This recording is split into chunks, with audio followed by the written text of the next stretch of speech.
I'm Jessica Weber. For the past 35 years, I've taught at Parsons School of Design. I went to Parsons. I also went to New York University, where I got my degree.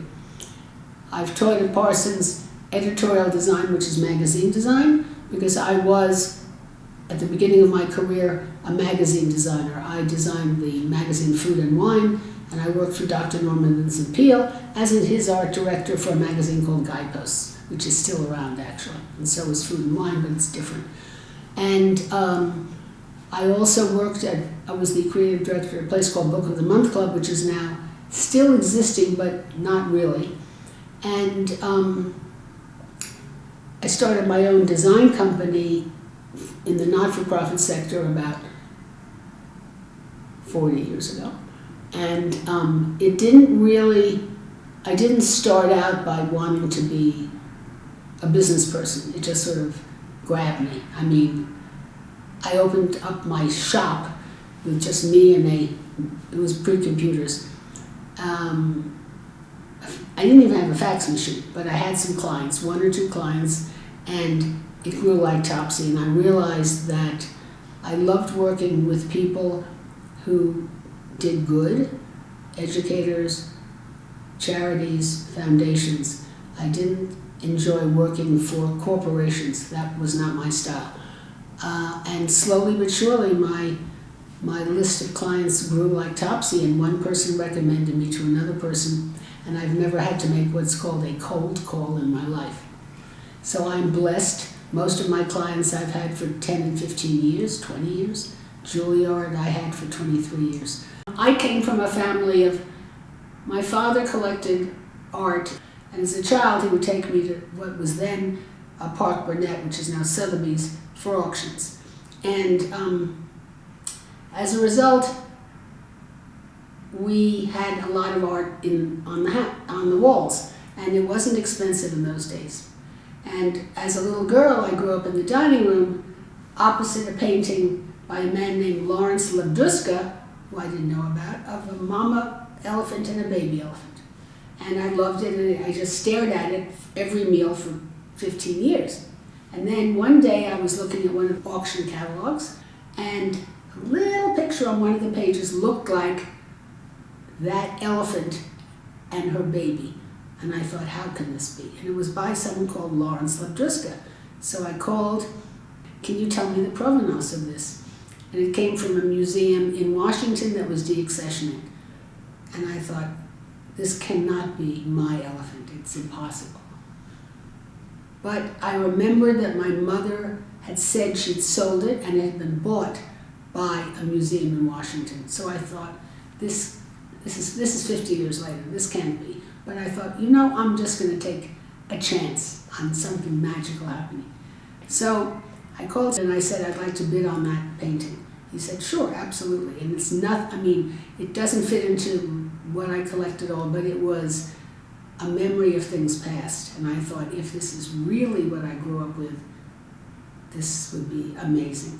So I got on the phone. This was before online bidding, and I bought the piece. And it came about 2 weeks later, all packed up. And when I took it out of the box, it was in the same frame my father had it framed in. And of course I burst into tears, because magic like that 50 years later. So it's in my apartment in the Village, and I adore it. And that's the story of that. Slowly but surely, I began to know about outsider art. The very first outsider art fair was at the Puck Building in whenever it was. And I went, and the first booth I went to was habitated by Angela Ushery. Angela and I then became fast friends. And we had the same sensibilities, which is really what I love about Angela and myself. So most of my work is basically wrapped around 5 principal artists.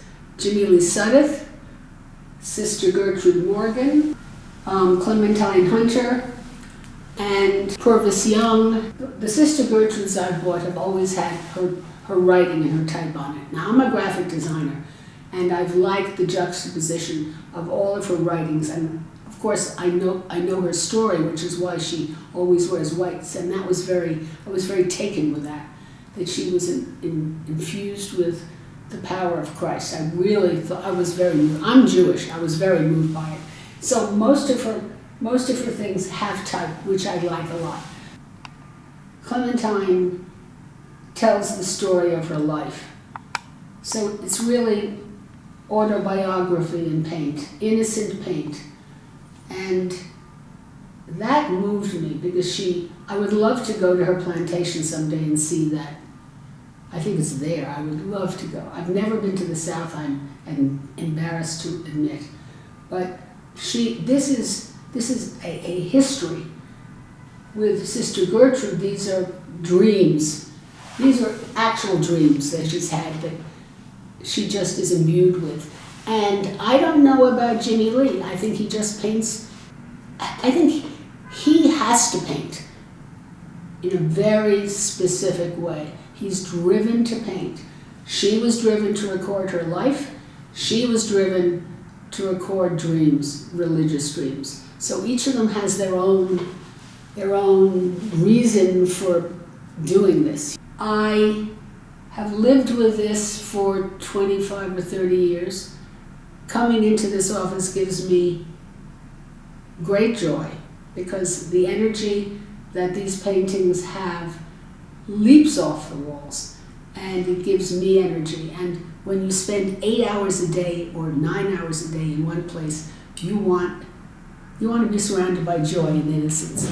And I'm honored to have found these people. I'm honored to have met Angela, and I hope you enjoy my vision and my journey, and it has been a journey.